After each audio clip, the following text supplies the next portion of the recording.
2018 के मुकाबले 2023 में किसका पलड़ा भारी होगा, इसको लेकर हर सीट का सियासी गणित और सियासी आंकड़े सामने आ चुके हैं। और आपको बता दें कि आपको कमेंट में अपनी राय रखनी है, आखिर किस सीट पर किसका पलड़ा भारी है और यहां से किस उम्मीदवार को टिकट मिलना चाहिए, यह भी महत्वपूर्ण है कांग्रेस उम्मीदवार को लेकर और यहां पर भारतीय जनता पार्टी को लेकर भी। यहां पर अब कहीं ना कहीं यहां पर जो है सियासी आंकड़े अब बदलते नजर आ रहे हैं, लेकिन किसके जीत के दावे में कितना दम होगा यह जनता तय करेगी और जनता के हिसाब से ही यहां पर जो आंकड़े हैं वो काफी चौंकाने वाले हो सकते हैं। तो श्योरपुर की अगर बात की जाए तो यहां से 2 सीटें आती हैं और यहां पर अगर बात की जाए तो दोनों सीटों के लिए एक सीट पर भारतीय जनता पार्टी ने और एक सीट पर यहां पर कांग्रेस ने जीत हासिल की थी। इस तरह से अगर बात की जाए तो यहां पर बराबर की टक्कर देखने को मिली थी 2018 में और हार जीत के अंतर अगर बात की जाए तो कांग्रेस ने 41,000 से ज्यादा यानी श्योरपुर सीट पर जीत हासिल की थी और बीजेपी मात्र 2,840 वोटों से यहां पर जीती थी। इस तरह से अगर बात की जाए तो इन दोनों सीटों पर अपनी राय रखी कि आखिर यहां पर किसका पलड़ा भारी नजर आ रहा है। लेकिन अगर बात की जाए मुरैना जिले की तो मुरैना जिला काफी महत्वपूर्ण माना जा रहा है क्योंकि यहां पर कांटे की टक्कर इस बार देखने को मिल सकती है। 2018 में कांग्रेस ने यहां पर सभी सीटों पर जीत हासिल की थी, लेकिन उस वक्त कांग्रेस में बड़े दिग्गज नेता थे जिनमें अगर बात की जाए एल सिंह कंसाना, रघुराज सिंह कंसाना, गिरिराज दंतोड़िया, कमलेश जाटव, ये वो नेता थे जो कांग्रेस से जीते थे लेकिन बाद में इस्तीफा दिया था और बीजेपी में आ चुके हैं। तो ऐसे में यहां पर जो है टिकट बंटवारा महत्वपूर्ण हो जाता है। तो यहां पर को आपको रखनी है कांग्रेस उम्मीदवार और बीजेपी उम्मीदवार को क्या यहां से ये नहीं यहां पर शहरों पर चुनाव लड़ा जाएगा या फिर कुछ नया देखने को मिलेगा, क्योंकि यहां पर कांटे की टक्कर देखने को मिल सकती है। वहीं बात की जाए भिंड जिले की तो भिंड में भी यहां पर जो है कांटे की टक्कर देखने को मिली थी। बीजेपी ने केवल यहां पर एक सीट पर जीत हासिल की थी, एक सीट बसपा और यहां पर 3 सीटों पर कांग्रेस ने यहां पर जो है जीत हासिल की थी। लेकिन अगर बात की जाए 3 सीटों में से 2 सीटों के जो विधायक थे उन्होंने इस्तीफा दिया था, जिनमें ओपी है भदौरिया और रणवीर जाटव। यहां पर तो इस बार कांटे की टक्कर यहां पर भी देखने को मिल सकती है, जो चुनावी आंकड़े और चुनावी अनुमान सामने आ रहा है। और आपको अपनी कमेंट में राय रखनी है कि इन सीटों पर किसका पलड़ा भारी हो सकता है, कौन यहां से जीत सकता है। अगले अगर जिले की बात की जाए तो ग्वालियर जिला भी महत्वपूर्ण माना जा रहा है और ग्वालियर जिले की अगर बात की जाए तो यहां पर केवल एक सीट छोड़ दी जाए तो भरत सिंह कुशवाहा ने यहां पर जीत हासिल की थी ग्वालियर ग्रामीण से। बाकी अगर बात की जाए ग्वालियर की सभी सीटों पर यहां पर कांग्रेस ने जीत हासिल की थी।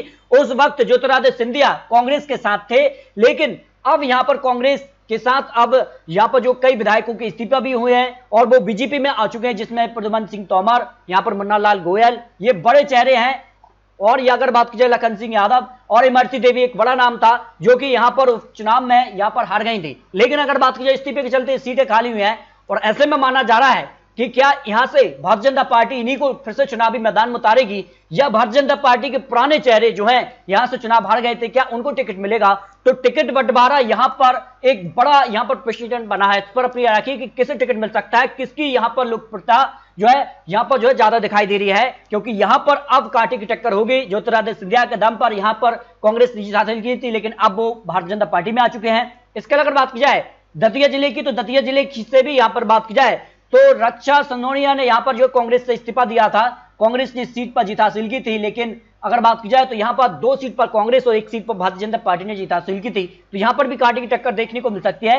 इस जिले पर अपनी राय रखिए कि यहां पर 3 सीटों में से किसको कितनी सीटें मिल सकती हैं। वही बात की जाए यहां पर शिवपुरी जिले की तो यहां पर भी 2 सीटों पर कांग्रेस ने जीत हासिल की और दोनों सीटों पर कांग्रेस के विधायकों की इस्तीफा हुआ।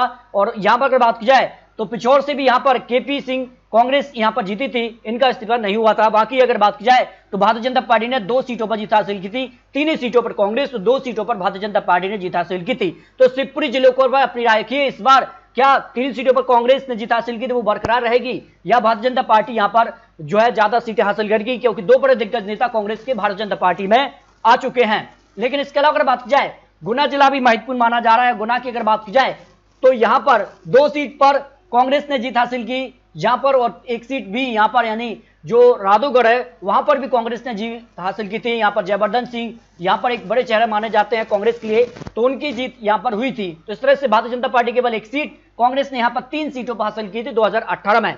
और अगर बात की जाए तो कांग्रेस से महेंद्र सिंह सिसोदिया ने यहां पर इस्तीफा दिया था, तो यहां पर भी जो है टिकट को लेकर काफी यहां पर सियासी आंकड़ा जो दिखाई दे रहा है उस हिसाब से किसका पलड़ा भारी होगा। लेकिन आपको बता दें कि 3 सीटों के में यहां पर कांटे की टक्कर देखने को मिल सकती है। अशोकनगर जिले की बात की जाए तो यहां पर भी जो है 3 सीटें आती हैं और तीनों सीटों पर कांग्रेस ने 2018 में जीत हासिल किया था और 3 सीटों में से 2 सीटों पर यहां पर जो है इस्तीफा हुआ था और वो यहां पर जो है जिनमें से बृजेंद्र सिंह यादव और यहां पर जजपाल सिंह जज्जी जो है उनका इस्तीफा हुआ था, वो भारतीय जनता पार्टी में आ चुके हैं। तो ऐसे में तीनों सीटों पर क्या कांग्रेस 2018 की तरह जीत हासिल करेगी या भारतीय जनता पार्टी में यहां पर जो है जीत हासिल करेगी, क्योंकि दो बड़े दिग्गज नेता अब भारतीय जनता पार्टी में आ चुके हैं। भाई सागर जिले की अगर बात की जाए तो सागर जिला भी महत्वपूर्ण माना जाता है, यूं तो बीजेपी का गढ़ है, लेकिन कांग्रेस ने से यहां पर जो है गोविंद सिंह राजपूत आप जो है भारतीय जनता पार्टी में आ चुके हैं, उन्होंने जीत हासिल की थी। इसके अलावा अगर बात की जाए बांदा से यहां पर जो है कांग्रेस को जीत मिली थी, यदि 2 सीट पर ही कांग्रेस को जीत मिली। इसके अलावा अगर बात की जाए देवरी से भी यहां पर कांग्रेस को जीत मिली थी। इस तरह से यहां पर कांटे की टक्कर देखने को मिली है, लेकिन जिसका से यहां पर माना जा रहा है कि यहां पर खुरई सीट पर बीजेपी का पलड़ा भारी नजर आ रहा है, क्योंकि विकास को लेकर जो बड़ा दावा किया जा रहा है और यहां पर जिस कार का विकास देखने को मिला है, और माना जा रहा है कि यहां पर शिवराज सिंह चौहान भी बयान दे चुके हैं कि खुरई के अंदर सबसे ज्यादा अगर विकास हुआ है मध्य प्रदेश की विधानसभा सीट तो वो खुरई ही है। इसके अलावा अगर बात की जाए बीना भी यहां पर बीजेपी के पक्ष में रही थी, तो इस बार यहां पर सीधे तौर पर इन्हीं को यहां पर बीजेपी फिर से चुनावी मैदान में उतार सकती है। जबकि अगर बात की जाए यहां पर सागर सीट, तो सागर सीट भी बीजेपी के पक्ष में रही थी, ये माना जा रहा है कि शैलेंद्र सिंह जैन को फिर से चुनावी मैदान में उतारा जा सकता है। इसके अलावा इन सीटों पर अपनी भी राय रखिए कि आखिर कहां किसका पलड़ा भारी नजर आ रहा है। तो इसके अलावा अगर बात की जाए तो यहां पर टीकमगढ़ जिले की, तो टीकमगढ़ जिला भी महत्वपूर्ण माना जा रहा है। इसमें अगर बात की जाए तो यहां पर 2 सीट पर बीजेपी और 1 सीट पर कांग्रेस ने जीत हासिल की थी, लेकिन इस बार माना जा रहा है कांटे की टक्कर यहां देखने को मिल सकती है, क्योंकि बीजेपी ने यहां पर जतारा से यहां पर जो है 36,000 से ज्यादा वोटों से सीट पर जीत हासिल की थी। माना जा रहा है कि भारतीय जनता पार्टी को एक बार फिर से यहां पर हरिशंकर खट्टी को ही यहां पर चुनावी मैदान में उतार सकती है। तो यहां पर जो है अपने यहां रखिए कि इन सीटों पर किसकी जीत हो सकती है, इसको लेकर बहुत जल्द आपको महत्वपूर्ण विश्लेषण देंगे। आपके जो कमेंट होंगे, आपकी जो प्रतिक्रिया होगी, उस पर जनता पोल के आधार पर आपको नया विश्लेषण देंगे आखिर इन सीटों पर किसका पलड़ा भारी नजर आ रहा है। देखिए अगर बात की निवाड़ी सीट के लिए, तो यहां पर जो है सीधे तौर पर भारतीय जनता पार्टी को जीत मिल सकती है, जो अनुमान दिखाई दे रहा है। यहां पर बात की जाए टीकमगढ़ से ही यहां पर बीजेपी को इस सीट पर भी जीत मिल सकती है। छतरपुर जिला भी महत्वपूर्ण माना जा रहा है, छतरपुर को लेकर अपने अपने जीत के दावे सामने आ रहे हैं। अगर बात की जाए तो यहां पर महाराजपुर से यहां पर कांग्रेस ने जीत हासिल की थी, चंदला से यहां पर बीजेपी और कांग्रेस ने यहां पर राजनगर से और छतरपुर से भी कांग्रेस को जीत मिली थी, लेकिन समाजवादी पार्टी ने भी यहां पर विजापुर में यहां पर जो जीत हासिल की थी, कांग्रेस ने यहां पर मल्हारा से भी यहां पर जीत हासिल की थी, लेकिन बाद में यहां पर जिस तरह से उपचुनाव भी देखने को मिला था। जबकि अगर बात की जाए तो यहां पर भी जो है बराबर की टक्कर यानी 50-50 का मुकाबला देखने को मिल सकता है, लेकिन पलड़ा किसका भारी होगा इस पर अपनी रखिए आखिर इन सीटों पर किसकी जीत हो सकती है। दमोह की अगर बात की जाए, दमोह से भी यहां पर जिस कहा से यहां पर जो है बीजेपी को 2 सीटों पर जीत मिली थी, 1 सीट पर कांग्रेस और 1 सीट पर बसपा को भी जीत मिली थी, लेकिन भारतीय जनता पार्टी का पलड़ा भारी नजर आ रहा है। और यहां पर बात की जाए तो कांग्रेस को यहां पर राहुल दमोह से भी यहां पर जो है चलते सीट खाली जो उपचुनाव में यहां पर बड़ा उलटफेर देखने को मिला था। इस तरह से अगर बात की जाए तो यहां पर जो है पन्ना जिले की, तो पन्ना जिले से यहां पर जो है पपई से यहां पर प्रहलाद लोधी यहां पर बीजेपी को जीत मिली थी और कांग्रेस को यहां पर गन्नौर से यहां पर जीत मिली थी। जबकि पन्ना से यहां पर भारतीय जनता पार्टी को यानी 2 सीट पर बीजेपी और 1 सीट पर कांग्रेस को यहां पर जीत मिली है, लेकिन इस बार माना जा रहा है कि यहां पर बड़ा उलटफेर हो सकता है और यहां पर कांटे की टक्कर देखने को मिल सकती है। सतना जिले की अगर बात की जाए तो यहां पर बात की जाए तो यहां सीधे तौर पर भारतीय जनता पार्टी का पलड़ा भारी रहा था 2018 में, और इस बार भी माना जा रहा है कि भारतीय जनता पार्टी को यहां पर जीत मिल सकती है। फिर से इन्हीं सीटों पर भारतीय जनता पार्टी के बड़े चेहरे माने जाते हैं और इन्हीं के यहां पर नेतृत्व में चुनाव लड़ सकती, इन्हीं को फिर से टिकट मिल सकता है। लेकिन बात की जाए तो कांग्रेस ने सतना में और यहां पर जो है चित्रकूट में जीत हासिल की थी, यदि 2 सीट पर कांग्रेस, बाकी सभी सीटों पर भारतीय जनता पार्टी ने यहां पर जीत हासिल की थी। तो इस बार फिर से सतना में भारतीय जनता पार्टी का कमल खिल सकता है। रीवा जिले की अगर बात की जाए तो रीवा जिले अभी यहां पर भारतीय जनता पार्टी का एक मजबूत गढ़ माना जाता है और 2018 में रीवा जिले की सभी सीटों पर भारतीय जनता पार्टी ने जीत हासिल की थी। कई सीटों पर एक बड़ा अंतर यहां पर जो है जीत का मिला था, लेकिन कुछ सीटें ऐसी भी रही थी जहां मात्र 1080 वोट का ही अंतर देखने को मिला था, वो देव तालाब था। और ऐसे में माना जा रहा है कि भारतीय जनता पार्टी इस जिले में एक बार फिर से सभी सीटों पर जीत हासिल कर सकती है, जो अनुमान दिखाई दे रहा है। इसके अलावा अगर बात की जाए सीधी जिला, तो सीधे जिले में महत्वपूर्ण माना जाता है। यहां पर 2 सीट पर भारतीय जनता पार्टी और 1 सीट पर कांग्रेस ने यहां पर जीत हासिल की थी, लेकिन इस बार माना जा रहा है कि यहां पर जो है टिकट बंटवारा महत्वपूर्ण हो जाता है। तो टिकट किसको मिलता है ये काफी महत्वपूर्ण है। फिलहाल अगर बात की जाए तो 2 सीट पर भारतीय जनता पार्टी और 1 सीट पर कांग्रेस का पलड़ा भारी नजर आ रहा है। सिंगरौली जिले की अगर बात की जाए तो यहां पर भारतीय जनता पार्टी ने 2018 में तीनों ही सीटों पर जीत हासिल की थी और यहां पर माना जा रहा है कि भारतीय जनता पार्टी एक बार फिर से तीनों सीटों पर जीत हासिल कर सकती है।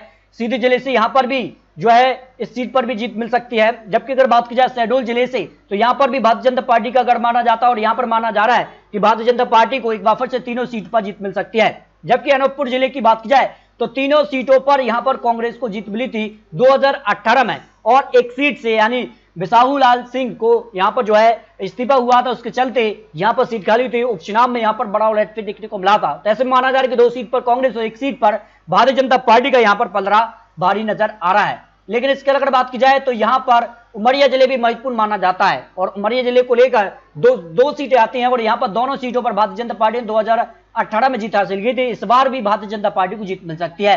कटनी की अगर बात की जाए तो कटनी भी काफी महत्वपूर्ण है और 1 सीट पर कांग्रेस को जीत मिली थी और 3 सीट पर भारतीय जनता पार्टी ने कमल खिलाया था 2018 में। तो 3 सीटों पर भारतीय जनता पार्टी और 1 सीट पर कांग्रेस को जीत की संभावना यहां दिखाई दे रही है। लेकिन टिकट बंटवारा यहां पर महत्वपूर्ण होता कि भारतीय जनता पार्टी क्या इन्हीं के नेतृत्व में चुनाव लड़ेगी या फिर कुछ नया यहां पर नाम देखने को मिल सकता है। जबकि जबलपुर जिले की बात की जाए तो यहां पर भी भारतीय जनता पार्टी महत्वपूर्ण रही थी, लेकिन कांग्रेस ने यहां पर कड़ी टक्कर दी थी। अगर बात की जाए तो यहां पर तो पाटन से यहां पर बीजेपी को जीत मिली थी, जबकि बरगी से कांग्रेस ने जीत हासिल की थी। जबलपुर पूर्व से भी कांग्रेस को जीत मिली और जबलपुर उत्तर से भी कांग्रेस को जीत मिली थी। जबकि अगर बात की जाए जबलपुर छबनी में कांग्रेस के अलावा यहां पर जो है बीजेपी ने जीत हासिल की थी। पंडित आलोक या मिश्रा कांग्रेस से दूसरे नंबर पर रहे थे, जबकि अशोक रोहिणी को यहां पर जीत मिली थी।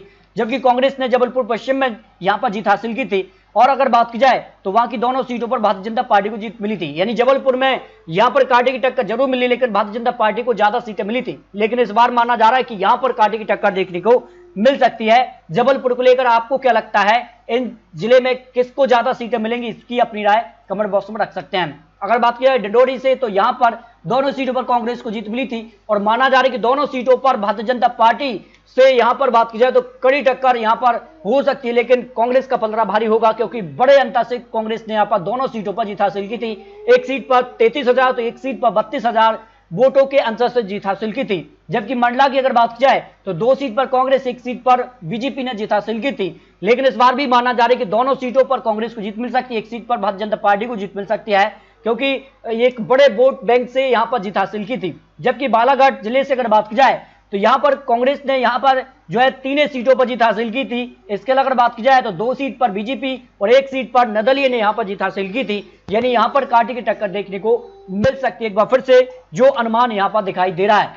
अगर बात की जाए यहां पर सिवनी जिले की, तो सिवनी जिले से यहां पर जो है कांग्रेस ने यहां पर 2 सीट पर जीत हासिल की थी, 2 सीट पर बीजेपी ने यहां पर जीत हासिल की थी। इस बार भी माना जा रहा है कि यहां पर कांग्रेस और बीजेपी में यहां पर जो है आमने सामने की टक्कर देखने को मिल सकती है। जबकि अगर बात की जाए तो नरसिंहपुर जिले से भी यहां पर कांटे की टक्कर देखने को मिली थी। यहां पर बात की जाए कांग्रेस ने 3 सीटों पर जीत हासिल की थी, जबकि बीजेपी ने यहां पर 1 सीट पर जीत हासिल की थी। और अगर बात की जाए तो इस बार कांटे की टक्कर देखने को मिल सकती है, जो अनुमान यहां पर सामने आ रहा है। जबकि छिंदवाड़ा जिले काफी महत्वपूर्ण है कांग्रेस के लिए, क्योंकि कांग्रेस ने यहां पर छिंदवाड़ा से जो है सभी 7 सीट पर जो है जीत हासिल की थी। लेकिन इस बार कमलनाथ को लेकर यहां पर बड़े बड़े ऐलान कर रहे हैं, जबकि भारतीय जनता पार्टी ने भी यहां पर छिंदवाड़ा में बड़े बड़े ऐलान किए हैं। लेकिन इस बार किसका पलड़ा भारी होगा, लेकिन माना जा रहा है कि कांग्रेस को एक बार फिर से यहां पर बढ़त देखने को मिल सकती है। बैतूल जिले की अगर बात की जाए तो बैतूल से यहां पर करीब जो है कांग्रेस को यहां पर 4 सीटों पर जीत मिली थी, जबकि बीजेपी ने यहां पर 1 सीट पर ही जीत हासिल की थी। इस बार माना जा रहा है कि यहां पर जो है कांग्रेस का ही पलड़ा भारी नजर आ रहा है, लेकिन कुछ सीटों पर कांटे की टक्कर देखने को मिल सकती है। जबकि अगर बात की जाए हरदा जिले से तो 2 सीटें आती हैं और दोनों सीटों पर भारतीय जनता पार्टी ने 2018 में जीत हासिल की थी और इस बार भी माना जा रहा है कि दोनों सीटों पर भारतीय जनता पार्टी को जीत मिल सकती है। जबकि अगर बात की जाए होशंगाबाद जिले की, तो होशंगाबाद भी महत्वपूर्ण माना जाता है और 4 सीटों पर भारतीय जनता पार्टी ने यहां पर जीत हासिल की थी। इस बार भी भारतीय जनता पार्टी यहां पर पूर्ण रूप से कमल खिला सकती है। जबकि अगर बात की जाए रायसेन जिला काफी महत्वपूर्ण है, 2 सीटों पर बीजेपी और 2 सीट पर यहां पर कांग्रेस को जीत मिली थी। इस बार माना जा रहा है कि यहां पर फिर से कांटे की टक्कर देखने को मिल सकती है। विदिशा जिले भी काफी महत्वपूर्ण माना जाता है और विदिशा जिले की अगर बात की जाए तो यहां पर केवल कांग्रेस को 1 सीट पर जीत मिली थी यहां पर विदिशा से। बाकी यहां पर बात की जाए 4 सीट पर भारतीय जनता पार्टी ने यहां पर जो है जीत हासिल की थी। तो इस बार यहां पर भारतीय जनता पार्टी फिर से कमल खिला सकती है, लेकिन कुछ सीटों पर कांटे की टक्कर यहां पर भी देखने को मिल सकती है, जो अनुमान दिखाई दे रहा है। लेकिन किसे टिकट मिलेगा यह काफी महत्वपूर्ण यहाँ का मुद्दा बन सकता है। जबकि अगर बात की जाए भोपाल जिला भी काफी महत्वपूर्ण माना जा रहा है और भोपाल को लेकर जिस कार के आंकड़े यहां पर सामने आए थे 2018 में, इस बार भी काफी कड़ी टक्कर यहां पर देखने को मिल सकती है। यहां पर अगर बात की जाए कांग्रेस ने यहां पर जो है 3 सीटों पर जीत हासिल की थी। बाकी अगर बात की जाए कांग्रेस के अलावा भारतीय जनता पार्टी ने यहां पर 4 सीटों पर जीत हासिल की थी। इस बार कांटे की टक्कर यहां पर देखने को मिल सकती है, लेकिन कुछ सीटों पर बड़ा उलटफेर भी देखने को मिल सकता है। टिकट बंटवारा यहां का एक महत्वपूर्ण मुद्दा होगा, तो अपनी राय रखिए कि आखिर भोपाल जिले की कितनी विधानसभा सीटों पर जीत मिल सकती है। इसके अलावा बात की जाए सीहोर जिले की, तो यहां पर भी भारतीय जनता पार्टी का महत्वपूर्ण यहां पर घर है और यहां पर जिस कहा से भारतीय जनता पार्टी को एक बड़ी जीत मिली थी 2018 में, चारों सीटों पर भारतीय जनता पार्टी ने यहां पर जो है जीत हासिल की थी। शिवराज सिंह चौहान बुधनी से भी एक बड़े अंतर से यहां पर जीते थे, 58,999 वोट के अंतर से जीते थे। एक बड़ी जीत उनके पक्ष में रही थी, तो यहां पर एक बार फिर से उनको जीत मिल सकती है। इसके अलावा बात की जाए तो यहां पर शाजापुर से, तो शाजापुर यहां पर कांग्रेस को 2 सीटें मिली थी 2018 में और भारतीय जनता पार्टी को यहां पर 1 सीट पर जीत मिली थी। इस बार भी यहां पर माना जा रहा है कि यहां पर कांटे की टक्कर हो सकती है। भारतीय जनता पार्टी 2 सीट जबकि कांग्रेस को 1 सीट की यहां पर संभावना दिखाई दे रही है। देवास जिले की बात की जाए तो देवास जिला भी काफी महत्वपूर्ण माना जाता है, औद्योगिक दृष्टि से भी यहां पर व्यापारिक काफी महत्वपूर्ण है। और यहां पर अगर बात की जाए तो कांग्रेस ने यहां पर 2 सीटों पर जीत हासिल की थी, बाद में 1 सीट पर इस्तीफा हुआ था और यहां पर जो है भारतीय जनता पार्टी ने जीत हासिल की थी। तो यहां पर बात की जाए बीजेपी ने 3 सीटें, कांग्रेस को 2 सीटें मिली थी और इस कार से बड़े नेता कांग्रेस के भारतीय जनता पार्टी में आ चुके हैं। तो भारतीय जनता पार्टी 4 सीट, कांग्रेस के पक्ष में 1 सीट की संभावना हो सकती है। खंडवा जिले की बात की जाए तो कांग्रेस ने केवल 1 सीट पर जीत मिली थी और यहां पर बात की जाए तो मात्र यहां पर 1236 वोटों के अंतर से कांग्रेस ने जीत हासिल की थी। बाकी सभी सीटों पर भारतीय जनता पार्टी ने जीत हासिल की थी 2018 में और एक बड़े अंतर से यहां पर जीत हासिल की थी। इस बार माना जा रहा है कि भारतीय जनता पार्टी को सभी सीटों पर जीत की संभावना हो सकती है, जो अनुमान दिखाई दे रहा है। जबकि अगर बात की जाए बुरहानपुर जिला भी महत्वपूर्ण माना जाता है, कांग्रेस ने 1 सीट पर जीत हासिल की थी और हार जीत के मात्र 1264 वोट का ही अंतर रहा और दूसरे नंबर पर बीजेपी रही थी और 1 सीट निर्दलीय ने जीत हासिल की थी और दूसरे नंबर भारतीय जनता पार्टी रही थी। इस बार माना जा रहा है कि बीजेपी कांग्रेस में यहां कांटे की टक्कर हो सकती है, जो अनुमान दिखाई दे रहा है। खरगोन जिले की अगर बात की जाए तो यहां पर कांग्रेस ने यहां पर जो है 5 सीटों पर जीत हासिल की थी, 1 सीट पर निर्दलीय ने जीत हासिल की थी। इस बार माना जा रहा है कि कांग्रेस एक बार फिर से यहां पर जीत हासिल कर सकती है, क्योंकि कांग्रेस ने सभी सीटों पर एक बड़े अंतर से यहां पर जीत हासिल की थी कांग्रेस ने। तो यहां पर सभी सीटों पर कांग्रेस का पलड़ा भारी हो सकता है, लेकिन 1-2 सीट पर भारतीय जनता पार्टी कड़ी टक्कर यहां दे सकती है। जबकि अगर बात की जाए बड़वानी जिले की यहां पर, तो यहां पर सीधे तौर पर कांग्रेस ने 3 सीटों पर जीत हासिल की थी, 1 सीट पर ही बीजेपी को जीत मिली थी और यहां पर बीजेपी ने जिस सीट पर जीत हासिल की थी एक यानी बड़े अंतर से 38,787 वोटों के अंतर से जीत हासिल की थी। बाकी अगर बात की जाए तो राजपुर से यहां पर कांग्रेस को जीत मिली थी, लेकिन मात्र 932 वोटों से ही अंतर से, यानी 2 सीट कांग्रेस के पक्ष में और यहां पर 2 से 3 सीट पर कांटे की टक्कर यहां देखने को मिल सकती है, जो अनुमान यहां पर सामने आ रहा है। अगर बात की जाए तो यहां पर जो है अलीराजपुर जिले की दोनों सीटों पर कांग्रेस को जीत मिली थी 2018 में और इस बार भी माना जा रहा है कि दोनों सीटों पर कांग्रेस को जीत मिल सकती है। जबकि झाबुआ जिले की अगर बात की जाए तो यहां पर 1 सीट पर बीजेपी और 2 सीट पर कांग्रेस को जीत मिली थी और हार जीत के बीच भी एक बड़ा अंतर देखने को मिला था। इस तरह से अगर बात की जाए तो यहां पर कांटे की टक्कर देखने को मिल सकती है। धार जिले की अगर बात की जाए तो सीधे तौर पर कांग्रेस ने यहां पर जो है 5 सीटों पर जीत हासिल की थी, जबकि बीजेपी 1 सीट और बाकी अगर बात की जाए तो 6 सीट पर कांग्रेस को जीत मिली थी। 2018 में मात्र बीजेपी को 1 सीट पर जीत मिली थी और 5,718 वोटों के अंतर से ही यहां पर जीत मिली थी। लेकिन अगर बात की जाए तो राजवंश सिंह दंतीगाम ने यहां पर इस्तीफा दिया था 2018 में। तो इस बार क्या कुछ आंकड़ा बनेगा, ये टिकट बंटवारा महत्वपूर्ण हो जाता है। फिलहाल धार जिले में कांग्रेस का पलड़ा भारी नजर आ रहा है, जो विश्लेषण और अनुमान सामने आ रहे हैं। इस तरह से अगर बात की जाए इंदौर जिला भी महत्वपूर्ण माना जाता है और इंदौर से अगर बात की जाए तो किसका पलड़ा भारी नजर आता है, 2018 हो 2013 हो तो यहां भारतीय जनता पार्टी का पलड़ा भारी रहा है, लेकिन जिस कहा से कांग्रेस ने 4 सीटें 2018 में यहां पर जीत हासिल की थी, भारतीय जनता पार्टी को यहां पर 5 सीटों पर जीत मिली थी। इस तरह से अगर बात की जाए तो इस बार कांटे की टक्कर देखने को मिल सकती है, जो अनुमान दिखाई दे रहा है, लेकिन यहां पर भारतीय जनता पार्टी का पलड़ा इंदौर में भारी नजर आ रहा है। उज्जैन की बात की जाए तो उज्जैन में भी यहां पर कांटे की टक्कर 2018 में देखने को मिली थी। यहां पर कांग्रेस ने यहां पर जो है 4 सीटों पर जीत हासिल की थी, जबकि भारतीय जनता पार्टी को यहां पर 3 सीटों पर जीत मिली थी। लेकिन उज्जैन को लेकर जो यहां पर विकास का काम भारतीय जनता पार्टी ने किया है और इस तरह से माना जा रहा है कि इस बार उज्जैन में कांटे की टक्कर के बीच भारतीय जनता पार्टी का यहां पर पलड़ा भारी हो सकता है, जो अनुमान सामने आ रहा है। लेकिन फिर भी आपको क्या लगता है उज्जैन को लेकर और इंदौर को लेकर अपनी राय कमेंट बॉक्स में रखिए। आखिर इन जिलों में किसका पलड़ा भारी होगा, किससे ज्यादा सीटें मिल सकती हैं, इस पर अपनी राय रख सकते हैं, क्योंकि आपकी राय के आधार पर नया विश्लेषण आपको दिखाने जा रहे हैं। जबकि अगर बात की जाए रतलाम जिले की, तो रतलाम जिले से यहां पर बीजेपी को ज्यादा सीटें मिली थी, 3 सीटों पर बीजेपी और 2 सीट पर कांग्रेस को जीत मिली थी। और इस बार माना जा रहा है कि कांटे की टक्कर देखने को मिल सकती है और यहां पर जिसका से मात्र 511 वोटों के अंतर से भारतीय जनता पार्टी ने यहां पर जबरा में यहां पर जीत हासिल की थी। लेकिन इस बार कांटे की टक्कर होगी, लेकिन भारतीय जनता पार्टी का पलड़ा भारी नजर आ रहा है। मंदसौर जिले की अगर बात की जाए तो यहां पर बीजेपी को केवल 3 सीट और कांग्रेस को मात्र 1 सीट पर जीत मिली थी, यानी यहां पर भारतीय जनता पार्टी का पलड़ा 2018 में भारी नजर आया था। और इस बार भी माना जा रहा है कि अगर यहां पर टिकट बंटवारा महत्वपूर्ण रहता है, क्योंकि कांग्रेस को जो सीट पर जीत मिली थी मात्र 350 सीट पर ही यहां पर वोट के अंतर से जीत हासिल की थी। इस बार माना जा रहा है कि यहां पर भारतीय जनता पार्टी यहां पर बड़े अंतर से जीत हासिल कर सकती है। नीमच जिले की बात की जाए तो यहां पर तीनों ही सीटों पर भारतीय जनता पार्टी ने 2018 में जीत हासिल की थी और एक बड़े अंतर से यहां पर जो है जीत हासिल की थी। इस बार भी माना जा रहा है कि तीनों ही सीटों पर भारतीय जनता पार्टी को जीत की संभावना हो सकती है। तो इस तरह से सभी जिलों के कुछ महत्वपूर्ण आंकड़े, कुछ महत्वपूर्ण सीटों का चुनावी गणित आपको दिखाया है। 2018 की तर्ज पर अगर विधानसभा चुनाव के नतीजे बनते हैं तो फिर क्या कुछ आंकड़ा होगा।